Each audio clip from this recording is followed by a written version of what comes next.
Thank you for attending the Basics of Poultry Disease Diagnosis, presented by Dr. Mohamed El-Gazzar, Extension Veterinarian and Assistant Professor with The Ohio State University.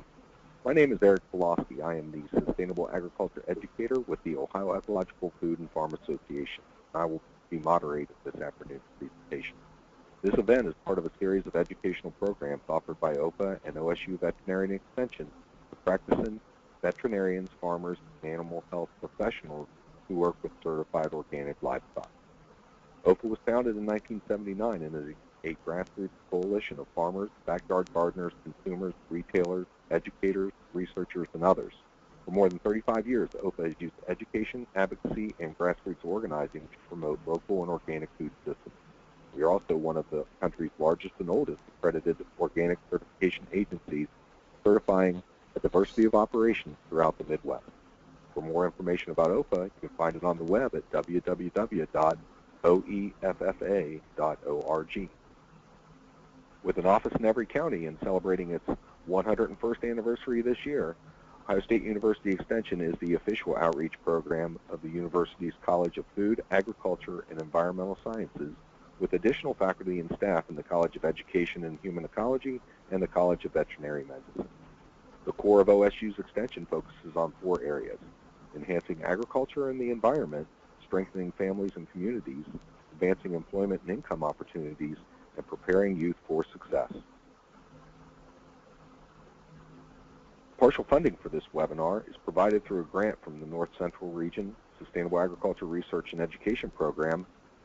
NCR-SARE has awarded more than $40 million worth of competitive grants to farmers, researchers, ranchers, educators, public and private institutions, nonprofit groups, and others exploring sustainable agriculture in 12 states. We thank SARE for this support. The questions this afternoon will be moderated. If you have a question, please type it into the question box on your screen. We will have time for questions at the end of the presentation, but please feel free to submit the questions or points of clarification as they come to mind. Dr. El-Gazzar will monitor these questions and may address them during the presentation, but otherwise, questions will be held until the designated question period. We are pleased and fortunate to introduce Dr. Mohamed El-Gazzar as our presenter. Dr. El-Gazzar has direct experience in clinical, production, and research aspects of the poultry industry, and we hope that this presentation can enhance the triple bottom line of your sustainable poultry operation. Without further ado, Dr. El-Gazzar.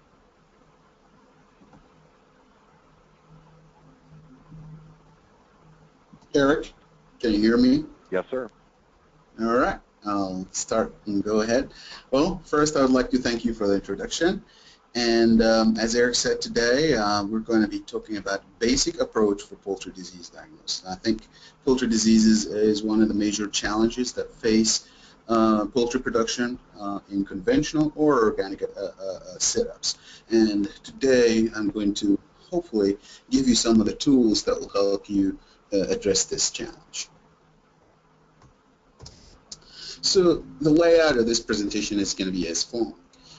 First, we're going to briefly touch on non-commercial and organic poultry production systems, organic poultry production. Then we're going to go directly into poultry diseases. The idea today is to divide poultry diseases into groups.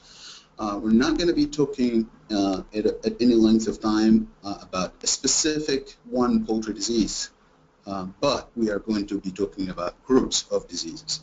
And hopefully that's going to make the approach for poultry disease diagnosis a little bit easier.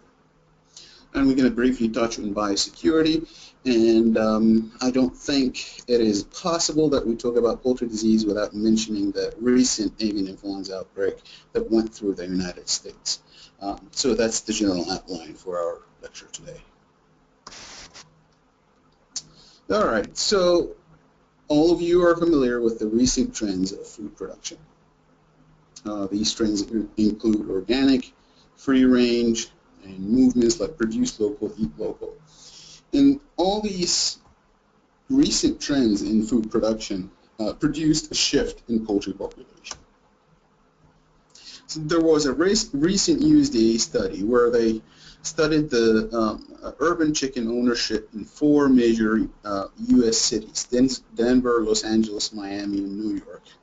And these are some of the findings of this study.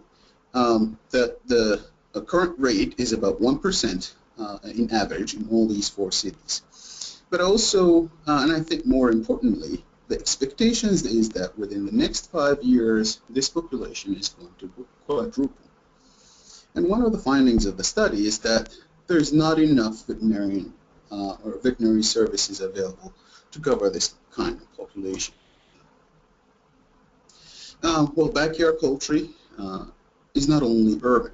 It is urban, it is suburban, and is rural. And I think organic poultry production mostly is included in the suburban and rural categories of these birds.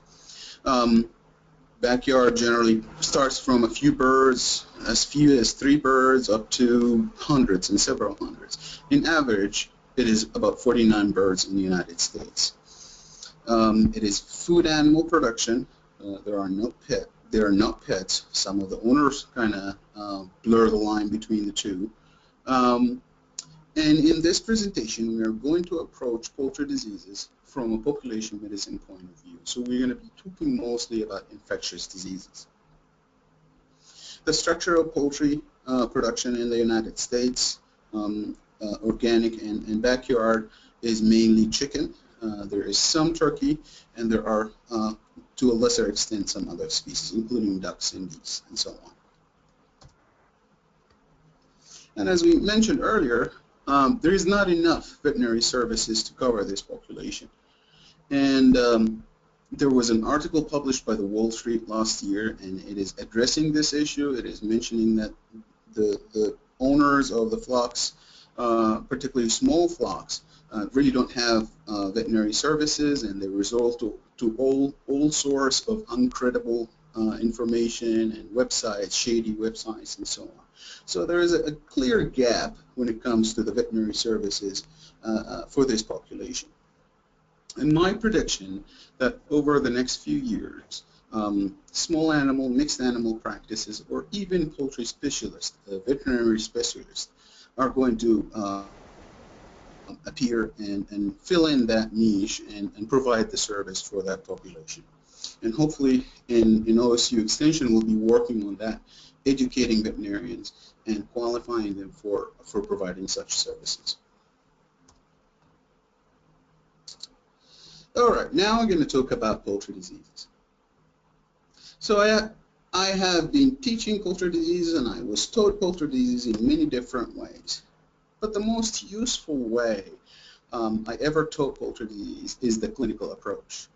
And in this clinical approach, poultry disease, according to the clinical history, to the clinical signs, to the necropsy lesions, are divided into groups. So we look at these information, clinical history, clinical signs, and necropsy lesions, and we generate what we call a rollout list. In other words, it's a list of diseases that we think is producing this clinical picture. And all this information is guiding us to form that list. And once we have that list of diseases, we use that list to guide our laboratory diagnosis. And in that regard, I mean sampling, collecting the right samples to reach the proper diagnosis and eventually the control of the disease. So that's what we're going to be doing today. We're going to be looking at poultry disease depending on the clinical information that we get and dividing them into groups. So we're going to be dividing them into major disease groups, including respiratory diseases, digestive diseases, musculoskeletal diseases, neurological diseases, and others. And then we're going to cover the clinical signs of the group, not for each of the diseases on the list, but general clinical signs of the group. We're going to cover the sample collection and very briefly some of the major control measures that we can take. So before we go into the specific groups, I just want to emphasize the importance of necropsy. In poultry medicine, we have the luxury of having the ability to do necropsy. Generally, the numbers will be large. Generally, we'll have mortality, and some of the very sick birds that probably are not going to survive. And we take those birds, euthanize them, and take the mortality and perform a necropsy session. It is extremely useful in poultry medicine. As I said, we use recently dead animals or clinically ill animals. It gives us clear clinical pictures of what exactly is going on in the flock. But it also gives us the chance for collecting high-quality samples, fresh samples, clean samples that will help us in reaching the proper diagnosis without much contamination. So there is a link here. It is a collaborative effort between Cornell University and USDA, and they made that very comprehensive, very educational video where they explain how to do necropsy in chicken. And I recommend that everybody, when you have the chance, it's about 90 minutes, when you have the chance, go and check that video out and hopefully learn necropsy from there. But I'm sure if you also went to YouTube, you'll find many other videos that will help teach you about necropsy. And I also want to emphasize the importance of collecting the proper samples. As we said, we really don't have many veterinarians covering this population. There is a gap. So whether you're a veterinarian or a flock owner or a caretaker, whatever your position regarding the flock is, it is very, very useful to collect the right samples. When you see birds that are dying, do a necropsy, and whenever you see lesions, collect samples. And these are some of the main samples that we collect in almost every poultry case. So we collect blood from live birds, of course, using the wing vein, and we use that blood for serology. We collect swabs, so if you see lesions on the liver, lesions on the lungs, take swabs for bacterial isolation. We collect organs, so pieces of the organs, so let's say pieces of the liver or the lungs showing lesions or the heart, and put them in a clean, hopefully sterile bag for virus isolation. And if you can, also collect those organs and put them in 10% formaldehyde, fix them for histopathological examination. It is very, very important to collect the right samples in the proper setting to help reach the correct diagnosis. So a disclaimer for this presentation. I'm going to be mentioning many, many different lists of diseases, and none of the list is comprehensive. So that means that not all the poultry diseases are listed on these lists. I'm listing only the most common diseases. They can represent a very good starting point if you are still learning how to diagnose poultry diseases. So this presentation can be a very useful starting point for learning to diagnose poultry diseases. But there are more diseases. It is not a 100% comprehensive list of diseases. So we'll start with the first group. We'll start with the respiratory diseases. So if you have a respiratory disease in general, you will see the following signs. You will see mortality. Birds are dying. They can't really drink. They can't eat, and they will die. You will see anorexia, means birds are not eating, fever, and lethargy, birds are weak. And then you will start hearing respiratory noises, coughing and sneezing, growls, rough respiratory noises, wheezing. And you also see nasal and ocular discharge. And in the picture here on the bottom, this is an example of inflamed eye with ocular discharge and also swollen heads and swollen sinuses. So that's a swollen head on the picture on the top here, and swollen infraorbital sinus and inflamed eyelids. So these are all signs. When you see them, it is very suggestive that you have a respiratory problem. Then you take some of the mortality and some of the sick birds and euthanize them and do a necropsy session. And you open the tissues and you look into the tissues. And this is what you see. So here we have inflammation of the head tissue, and you observe that in necropsy. Inflammation of the nasal cavity. So in the picture here, I have a cross-section across the nostrils, the nasal opening on the beak. I cut across them and look vertically into the nasal cavity. And this is what we see when we have inflammation of the nasal cavity. These are the turbinate bones, and they are swollen, they're congested, they're dark red in color. So that is inflammation of the nasal cavity. We also see conjunctivitis, or inflammation of the eyelids. We see tracheitis, or inflammation of the trachea. A picture here on the top right, you see normal trachea. It is smooth, shiny mucosa.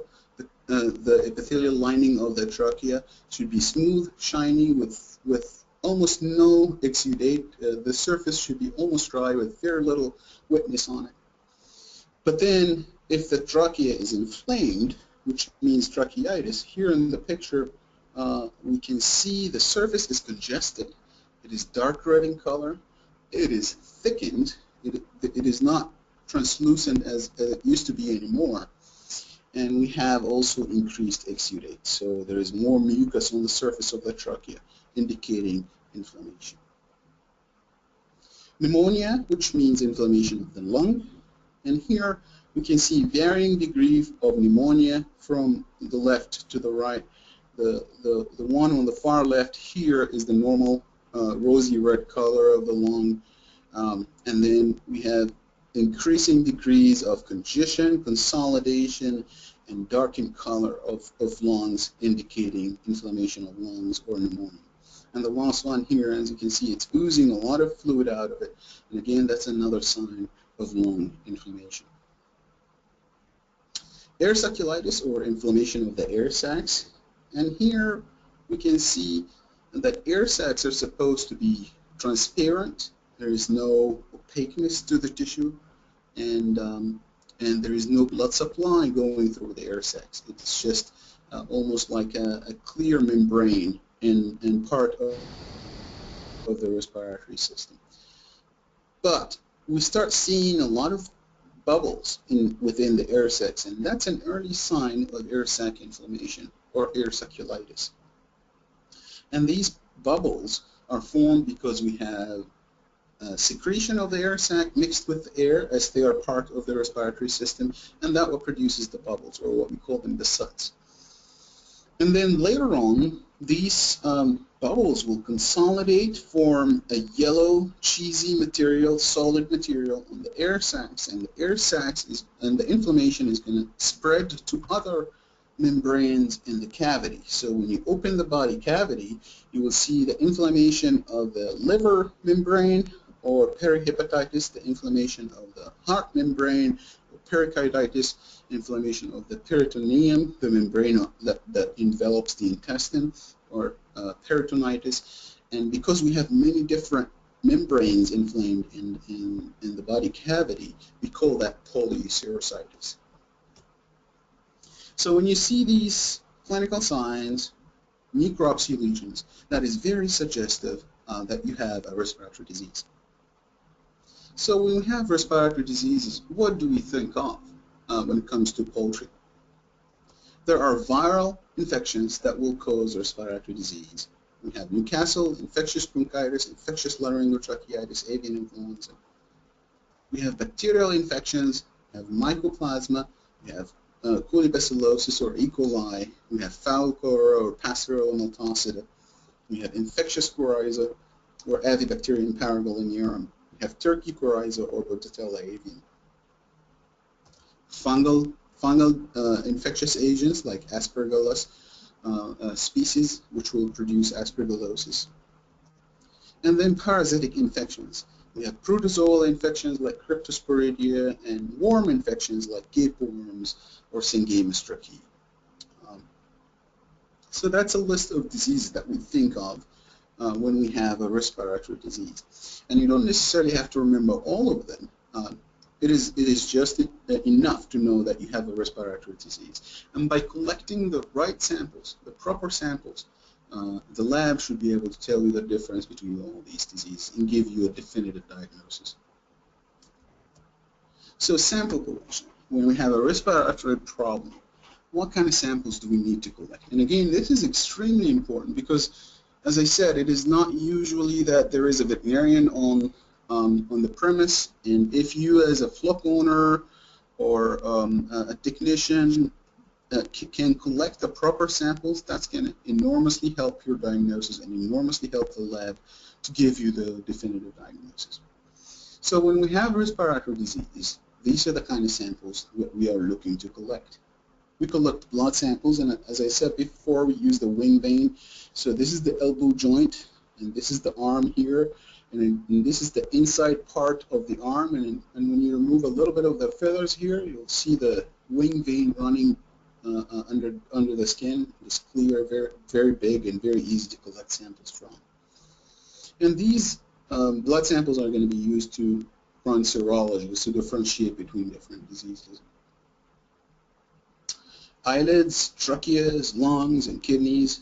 While you're doing necropsies, you collect these tissues and put them in formaldehyde to fix them for histopathology examination. They will later cut it up and look at it under the microscope, look at the lesions microscopically, and hopefully we'll find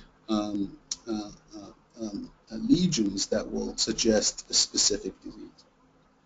The same set of organs, eyelids, tracheas, lungs, and kidneys, put them in a clean plastic bags, sterile bags for virus isolation.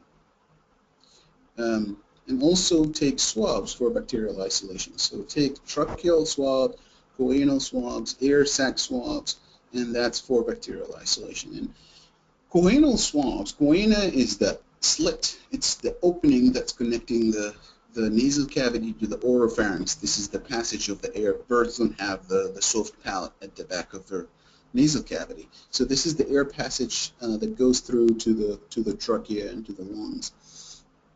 And it is a very good place to swab for respiratory disease. You're basically swabbing the nasal cavity. It can be used for bacterial isolation, but it can also be used for virus isolation. It is better to try and isolate viruses from organs, but if you don't have organs, if you don't have mortality, swabbing the nasal cavity and submitting that to the lab, they should be able to isolate viruses from that.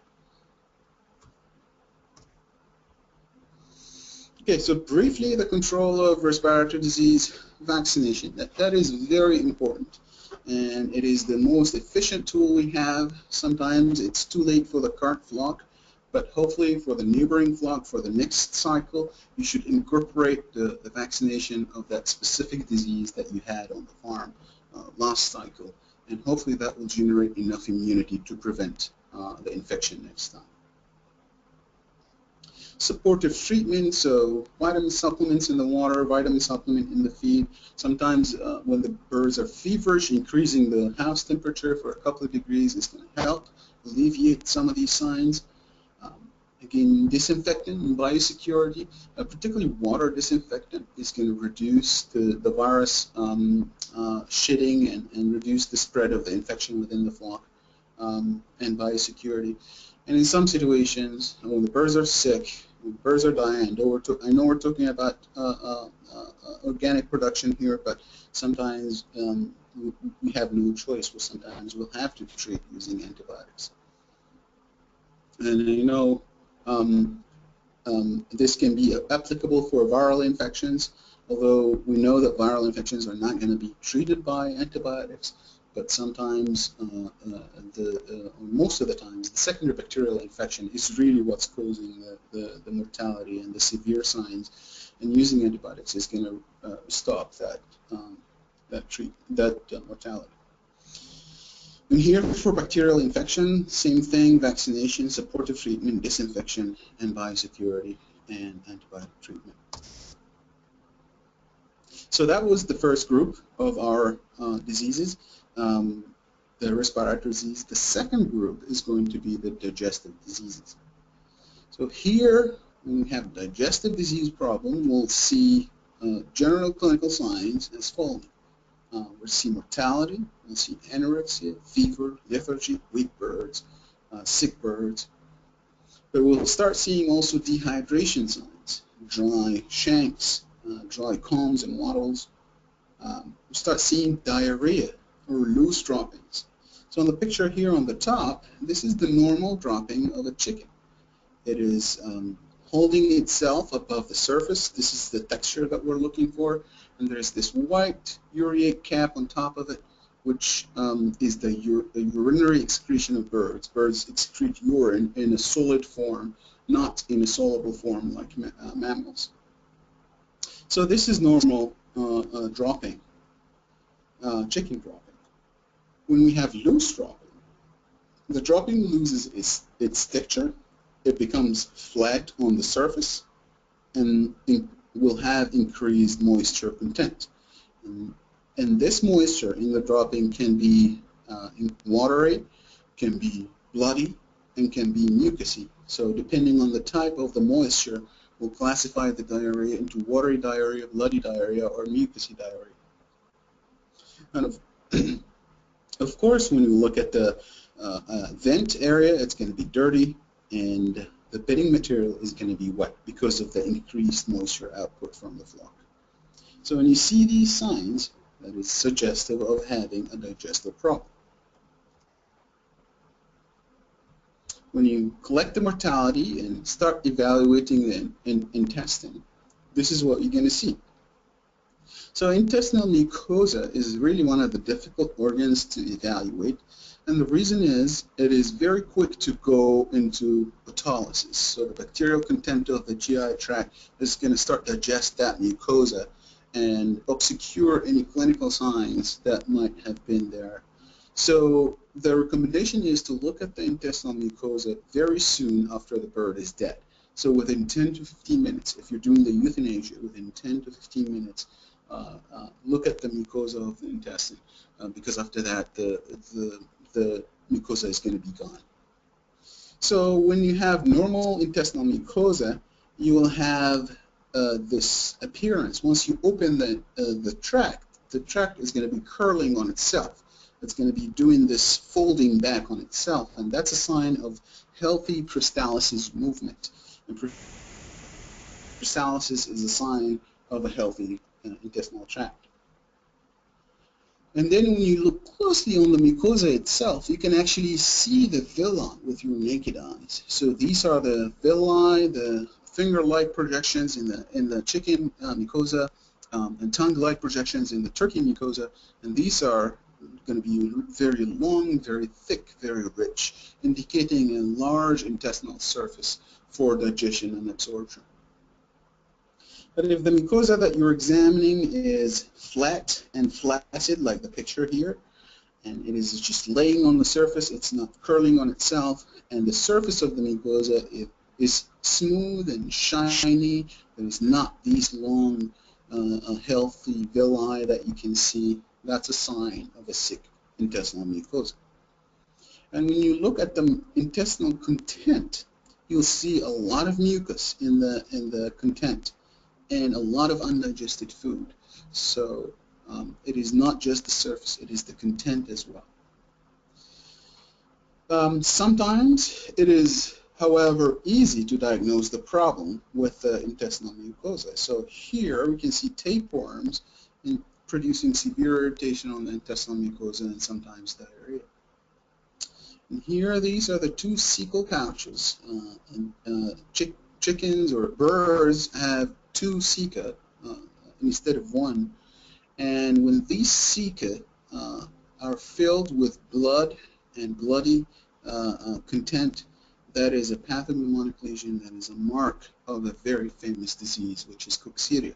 And specifically one species of coccidia, it's Eimeria tenella.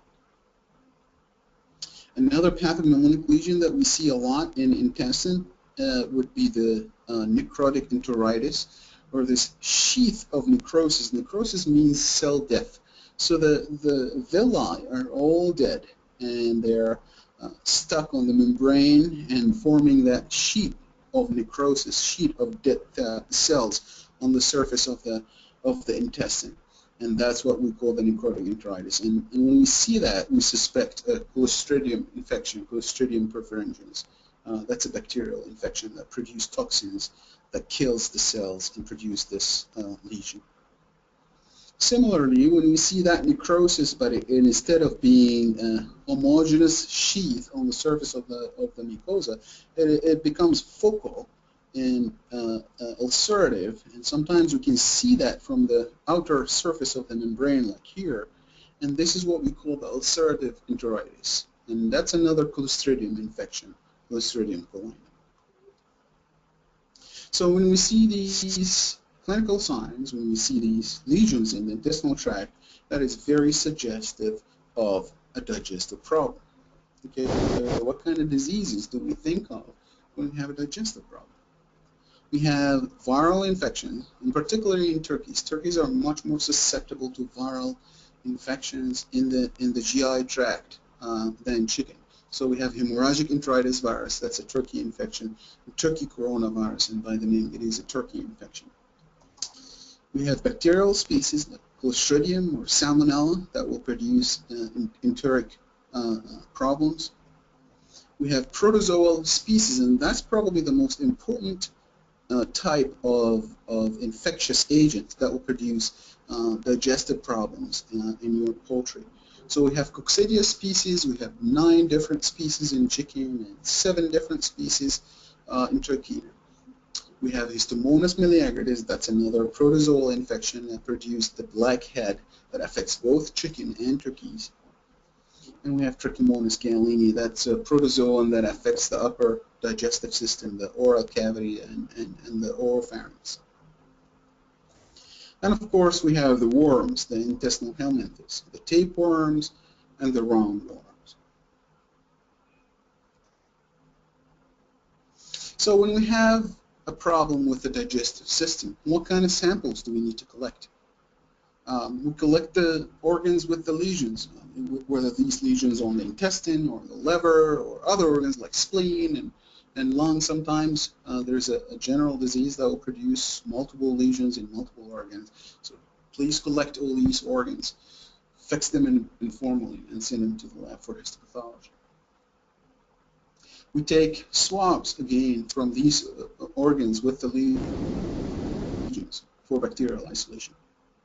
An interesting technique, if you have a microscope in the field, that can help you a lot to identify particularly the protozoan parasites that affect the intestine. So we do intestinal scraping, so we scrape the surface of the mucosa of the intestine during the necropsy, put that on a glass slide, look into the microscope. That will take a little bit of training, a little bit of experience, but it is not that difficult, and you can identify the protozoal infections under the microscope. And another overlooked technique would be impression smears that will require a little bit of some experience. So you cut the surface of that organ, you print it on a glass slide, do a gram stain, and you might be able to directly identify the bacterial species that's producing the problem. Here we can see the gram-positive bacterial rods here with spores in the middle, like that one, which indicates Clostridium species. So we can't be talking about intestinal problems and don't talk about coccidiosis. Coccidiosis is a protozoan parasite that affects the intestinal tract, and it is the most common protozoan parasite that we see. It produces high mortality and economic losses, particularly in large-scale poultry industry. It produces feed conversion losses because it affects the intestinal mucosa and affects the assimilation of the feed, and the feed conversion rate goes down. When you hear the word bloody diarrhea and you see the bloody ceca that we described in the previous slide, that is one species of coccidia. It is Eimeria tenella, and as I mentioned, there are multiple species for chicken and for turkey. And that's important to keep in mind, because not all the diarrhea that's produced by coccidia is going to be always bloody. Some of the diarrhea that's going to be produced is going to be mucousy, and some of it is going to be just watery diarrhea, and still coccidia related diarrhea. And these are two examples of the species other than Tenella that will affect the intestinal tract and will produce mucousy and watery diarrhea. So Eimeria acervulina, you can see the white spots here on the surface of the membrane. And here, Eimeria maxima, you can see the mucus content of the intestinal tract and the petechial hemorrhages on the mucosal membrane. So these are just two examples of other Eimeria species. Vaccines have been very successful in controlling coccidial infections. However, there are other drugs that are available that can be used, and Prolium remains one of the important drugs for coccidia. It can be used for prevention and it can be used for control. And since we're talking about internal parasites, I just want to let you know that not all the internal parasites are in the intestine. Some of them exist in other organs. An example for that would be the blackhead, the Histomonas miliaris. It's a protozoan infection. It affects chickens and turkeys, and it will produce these famous, what we call the target-like liver lesions. It looks like a target on the surface of the liver, and it will also produce cercospores. Another place that will have internal parasites is the trachea, Syngamus tracheae, or the tracheal worm. It is very common, particularly in pheasants and quails. And you'll see, as you can see here, the worms in the lumen of the trachea, they will occlude the lumen and stop the bird from breathing, and the bird will die from suffocation.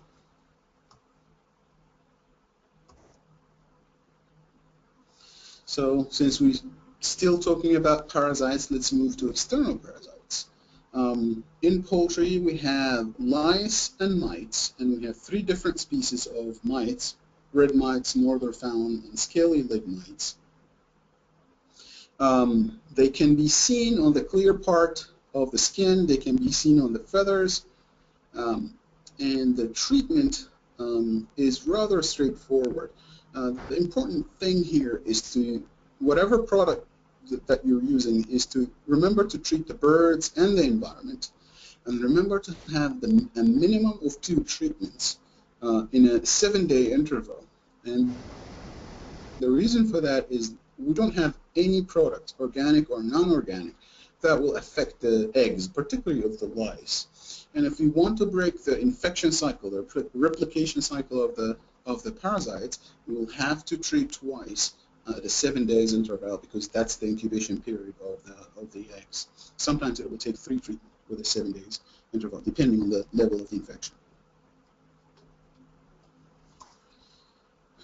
So that was our second group. Our third group is going to be the musculoskeletal groups that affects the muscles or the bones or the joints of the birds. You're going to be seeing general signs like mortality, paralysis, lameness, or birds that are just down, sitting down. They can't get up and move around, and sometimes it's at a flock basis. So you walk into a house and the whole flock is sitting down, unable to move. So when you do a necropsy on that, you start seeing the nerve inflammation. So this is the sciatic nerve. It is the nerve that connects the lower limbs, the legs, to the spinal cord. And you have 2 nerves, one on each side, and you can see this one on the right side is normal. It is small in size, it is shiny, and there is the striation on it. And the one on the left side is swollen, it is inflamed. It's different color and different structure, and that's in nerve inflammation. And that can produce paralysis. Another place to look for locomotive problems is the joint inflammation. So these joints are swollen, they're hot on the touch, they're painful for the bird, and they can't stand up. When you open the joint, you'll start seeing pus coming out of the joint of the cavity, and that's a joint inflammation. Sometimes the infection doesn't have to be in the cavity of the joint.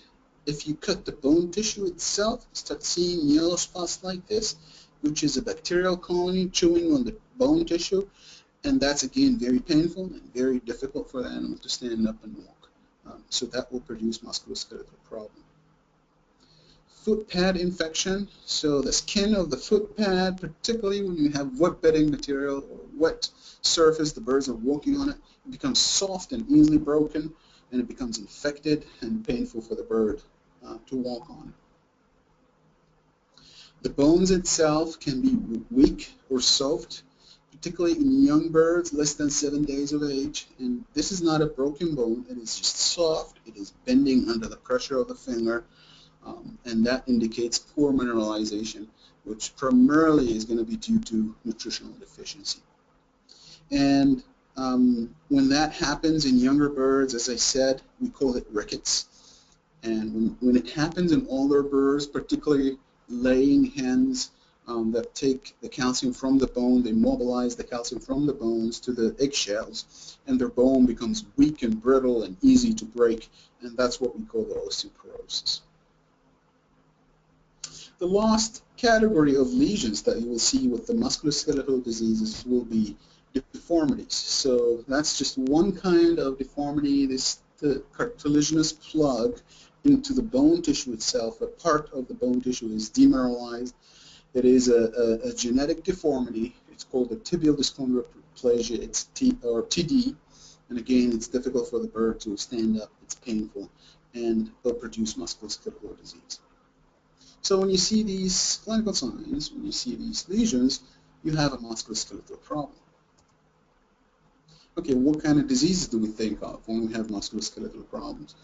We have viral infections like Merck's disease, especially if we have the nerve involvement. That's very suggestive of Merck's disease.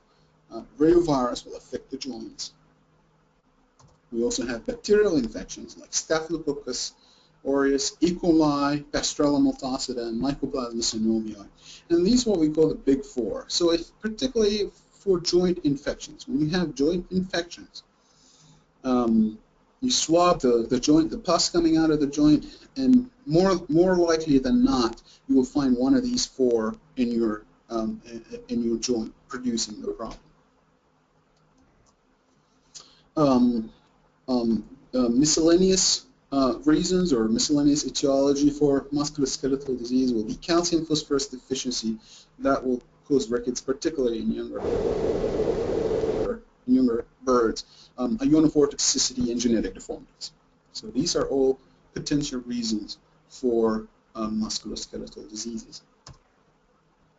Okay, what kind of samples do we collect? Swab the lesions, particularly if it's a joint infection or foot pad infection, and try for bacterial isolation. If you see a nerve or muscle affected or other affected tissues, collect that and send it for histopathology, particularly in Merck's disease, because a pathologist can clearly identify Merck's disease under the microscope.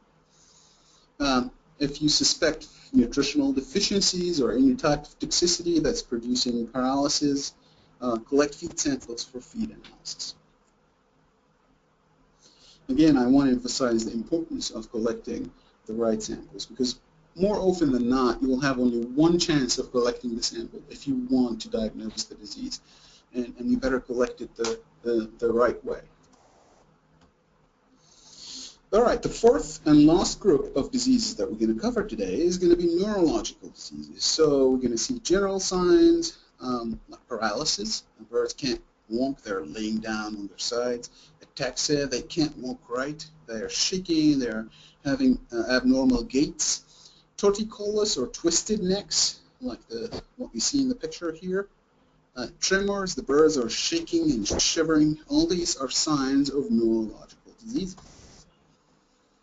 And what kind of diseases do we think of when we have a neurological disease?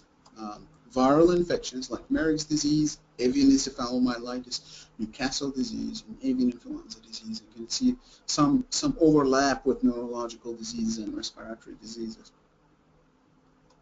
Bacterial infections, Pasteurella and E. coli.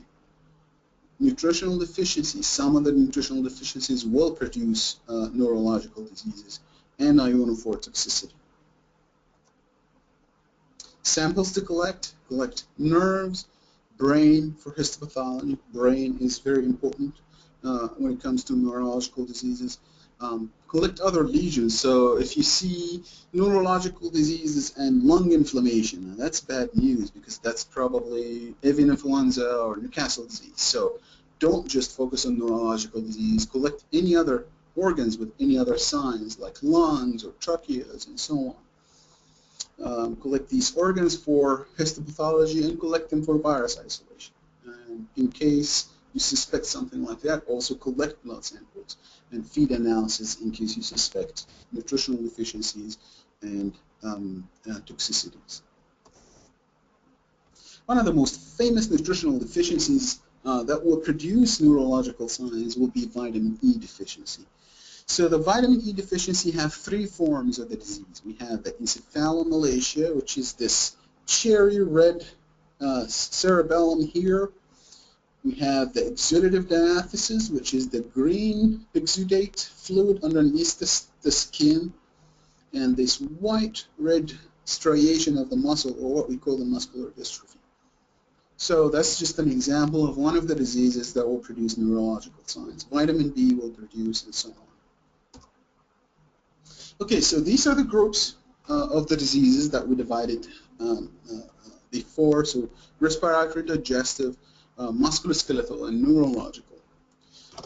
There are a few diseases that really didn't fit in any of the previous groups, so I'm going to cover them briefly here. We have egg production problems. So birds are not laying. That's probably one of the most common complaints that I receive.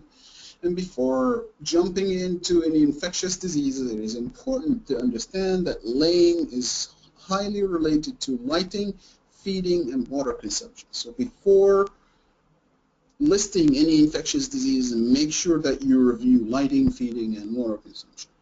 However, there are infectious diseases that will produce drop in egg production. So egg peritonitis is one big category, which is the ovaries over-ovulating, exceeding the capacity of the oviduct to receive that egg yolk, and the egg yolk is going to fall into the abdominal cavity, and it is rich, dense, and nutrient-dense material that will help the bacteria to flourish and replicate and eventually kill the bird. But before the bird is dead, it's going to stop laying for several days, maybe several weeks, and you can observe the drop in egg production. Other diseases like Newcastle, infectious bronchitis, laryngotracheitis, influenza, and egg drop syndrome, these are all viral infections. When we have drop in egg production, that's a list of viral infections that we think about. These are will produce drop in egg production. Bacterial infection, Pasteurella and coryza, basically anything that will make the bird sick or stressed, it's going to drop the egg production. But I particularly mentioned Pasteurella and coryza because these two bacteria have the tendency to infect adult birds. Most of the other diseases that we described before will affect the younger birds are going to be more susceptible to the infection with these diseases. But for Pasteurella and coryza, the older birds are more susceptible than younger birds, so that's why I mentioned them. And then eventually mycotoxins in the feed. The second disease that doesn't really fit would be the pox virus, and there are two forms of the disease. We have the dry form and the wet form. The dry form is going to affect the exposed part of the skin, the combs and wattle. The wet form is going to affect the upper digestive and upper respiratory system, and it is very confusing with one of the common respiratory diseases, the laryngotracheitis virus. But one look under the microscope, a histopathologist it should be easily differentiating between the two viruses. So keep in mind, if you have something like that, to collect the trachea and fix it for in formalin for histopathology examination. The third and last group of diseases that doesn't fit in any of the previous groups would be the tumor viruses. And birds, like mammals, will have spontaneous tumors, adenomas and carcinomas of the skin and so on. But on top of that, they also get what we call infectious tumors. So there are certain types of viruses that will infect them and produce tumors. And these are especially in long-living birds, so laying hens in particular. So Merck's disease, leukocytosarcoma group, and reticular endotheliosis group. And these two, the leukocytosarcoma and reticular endotheliosis, are from the Retroviridae. It's the same family of the HIV virus of humans. So it's kind of a very interesting group of viruses. All right, so these are all the diseases that we're going to cover today. On top of that, I want you to remember two things. I want you to remember that some of the diseases are zoonotic for humans. So Salmonella and Campylobacter, they are known as foodborne diseases that transmit to humans through consumption of products, poultry products, eggs, and meat. But they can be transmitted directly from birds to human, especially if you're taking care of your birds. So be aware of some of the zoonotic disease, Mycobacterium avian influenza, chlamydia, and so on. So be careful and protect yourself. And also reportable disease, some of the diseases, so all of the zoonotic diseases are reportable to the Department of Agriculture, particularly if you're a veterinarian. That's your duty, so you need to report the diseases. But there are other diseases that are not zoonotic, but are reportable to the Department of, zoonotic diseases are reportable to the Department of Health. Other diseases that are not reportable to the Department of Health are going to be reportable to the Department of Agriculture. Infectious laryngotracheitis is an example of that. Exotic Newcastle and avian influenza. So remember these two things. And vaccines are very, very successful in controlling and preventing diseases. And that is a list of all the diseases that have commercially available vaccines in the United States. I strongly recommend that you have a look at it.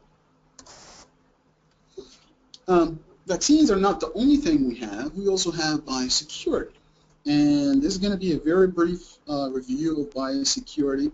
So biosecurity is the practices that we use to prevent pathogens, to prevent infectious agent from having access to our population, to the host population, which is poultry. It is not sterility. We are not trying to be sterile. We are not operating in an operation room. We are still working in backyards and poultry farms, so sterility is not an option. All what we're trying to do is control specific pathogens from reaching the population. And how do we do that?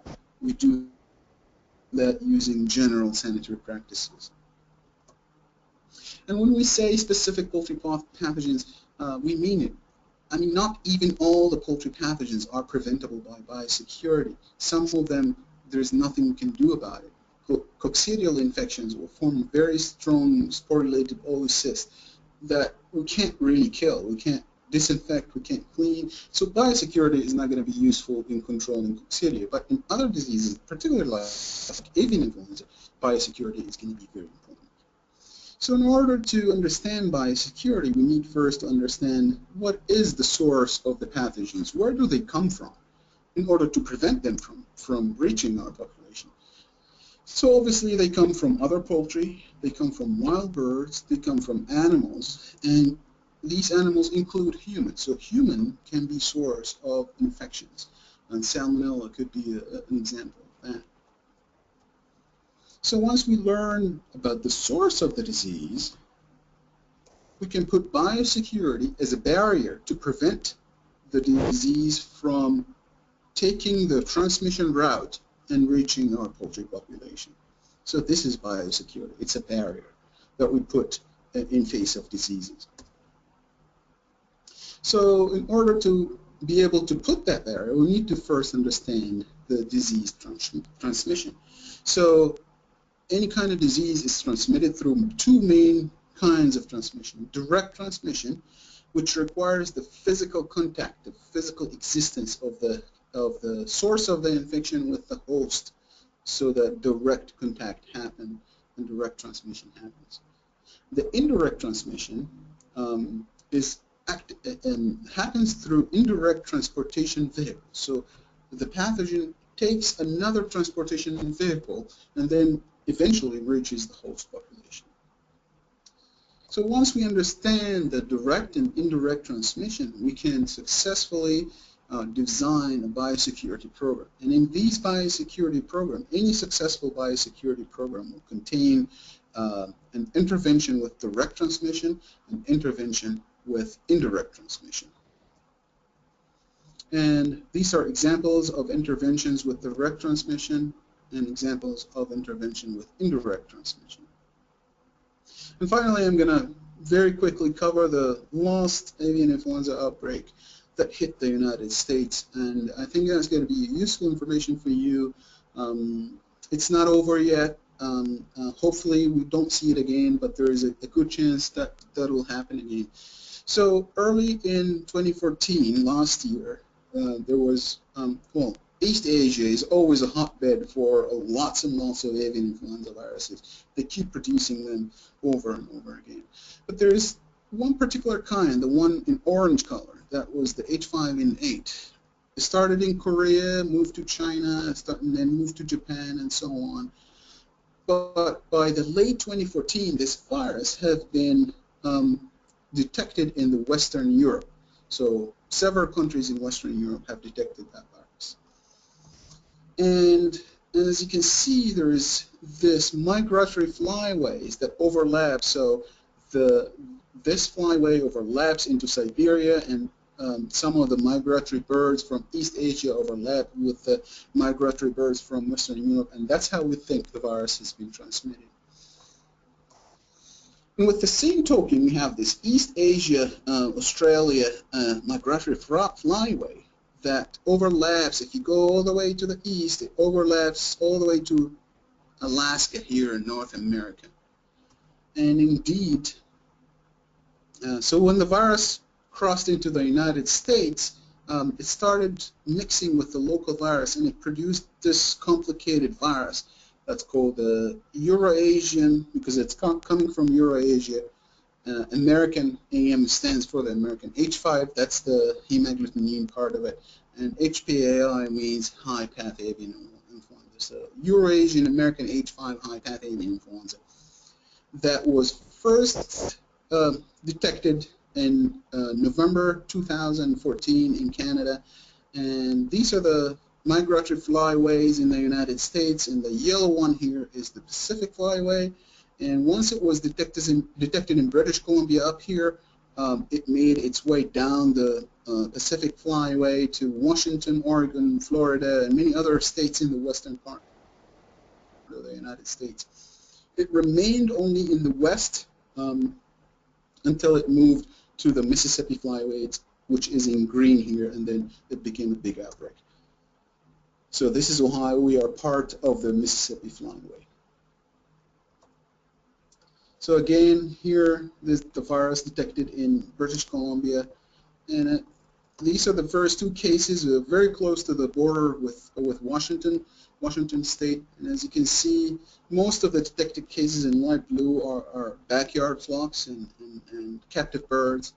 And then in first week of March, we started seeing a few Midwestern states show up the virus almost simultaneously, almost in the same week. But unfortunately, once it got to the Midwest, which is a heavy poultry, dense poultry production areas, the outbreak got out of hand and it started to transmit from one farm to another, which shows the importance of biosecurity, because this outbreak really showed the gaps of biosecurity that we have here in the United States. And again, this is Ohio. The closest case here, as you can see, was in Indiana, about 50 miles away from the borders with Ohio. So it got pretty close. Luckily, since June 17th, that was the last reported case, so we're more than 40 days now since we detected the last case. And here you can see the map of the affected states, and the closest one, the last case on June 17th, was detected in Iowa. So hopefully we're on our way out of this episode, but as I said before, it is in wild migratory bird, and potentially there's a chance of this virus coming in. And these are just pictures of affected poultry in the state of Iowa, where you can see the congested ovaries, the petechial hemorrhages on the liver, on the abdominal fat, on the heart, and on the proventriculus. So these are all signs of avian influenza or lesions of avian influenza outbreak. So these are some of the recommended references. Go to the AAAP, the American Association of Avian Pathologists. You'll find a list of references, very, very useful, very educational. And finally, the take-home message for you guys would be, whenever you approach the diagnosis of a poultry case, use clinical signs and lesions to generate a rule-out list, a list of diseases that you think is problem with this case. And once you have that list, that's going to make it easier for you to collect the proper samples, and hopefully that's going to make it easier to diagnose and treat the disease. In addition to that, remember two things. Remember the zoonotic diseases and remember the reportable diseases, particularly if you're a veterinarian, that's part of your duty. And biosecurity and vaccines are very, very useful tools. And that came really clear to us in this current avian influenza outbreak, which really highlighted the gaps of biosecurity of poultry industry. And with that, I'll take any of your questions. Hello? Yeah. Could you speak a little bit more about bumblefoot and the preventative and also treatments of it? Bumblefoot. The best prevention for bumblefoot is to avoid first heavy weights. So it is heavier birds are much more prone to this problem, particularly in turkeys, and also to avoid wet bedding material. So particularly if there's rain and the coop is leaking and the bedding material becomes wet, that promotes bumblefoot. Treatment, if you are talking about individual treatment, open the wound, clean, disinfect, and hopefully it's going to heal. Flock treatment, most of the problem is bacterial infection and bacterial contamination. So if you're talking about flock, 1,000 birds, 10,000 birds, that you're not going to be able to individually treat them, the only option we have is antibiotics. Okay, what were the gaps in the biosecurity for the avian flu? It's mostly human traffic. So the control of human traffic and bird transportation seems to be the problem. The USDA is currently conducting the epidemiological study about the outbreak. I think they had a primary report come out last week, and it highlighted the fact that the proximity of the houses to each other and human traffic was the #1 risk. Thank you. For small farms and backyard flocks, what do you recommend for a biosecurity plan? Well, that has to be another presentation because we can talk about biosecurity for hours. Biosecurity is attention to details. As I said, understand the sources of the risks, which is other poultry, other animals, other humans. Prevent that risk, which is prevent any other poultry. So when you bring in new poultry to your house, quarantine the poultry at least for 10 days before mixing it with your birds. When you go to fair activities, when you go to shows or markets, quarantine the birds that you bring back. Prevent any visitors, prevent any animals, even your pets, so dogs and cats should not go into your backyard flock. And human traffic again, and including yourself. So have designated clothes that you work with during taking care of your animals. I strongly recommend that you purchase disposable protective equipment like disposable gloves, disposable hairnets, disposable coveralls. So once you use that once, you throw it away. It's not very expensive and it's very useful and sterile. And that's going to improve your biosecurity in small backyard flocks. Okay, you touched on understanding the concepts. I'm more focused on understanding the concepts. Hopefully that came across. Yeah, thank you. You talked about the importance of prevention in the bumblefoot, but say if you did have a small backyard flock and you only had one bird what sort of treatment could you do for the individual? So I mentioned open the wound, clean it, and disinfect it. That's the major individual treatment that I would recommend. Okay, thank you. Still have time for some questions, but I do want to let you all know that this is part of a continuing series. Next Monday, August 3rd, we'll be doing a webinar on improving milk quality. And in September, we're going to be defining and monitoring health events in dairy herds on Monday, September 7th. And we're also going to be reviewing the Certified Organic Livestock Standards on Thursday, October 8th. Also want to point out that there are scholarships available to OFA's annual conference for practicing veterinarians. That's held on February 13th and 14th of 2016 in Granville. And there is an opportunity for veterinarians to get certified in organic livestock inputs and materials. That is a certificate through the Organic Materials Review Institute and the International Organic Inspectors Association. So please contact me at eric@ofa.org if you would like to take advantage of such opportunities. And thank you, Dr. El-Gazzar. There is no more questions. Yeah, Eric, one more thing. I just want to mention that the slides are available. So I'm not sure how attendees will be able to get them, but there's a lot of useful material in these slides, and they can be used as references. And so feel free to get a copy of these slides. Yes, just please contact me. I'll forward a copy of this as a PDF presentation to any requests, but also all these webinars are archived on OFA's YouTube channel, as well as you can get a link through our website, and that PDF will be attached to that recording. All right, well, I appreciate your time and look forward to seeing you at the next webinar. Thank you. All right, thank you. Bye.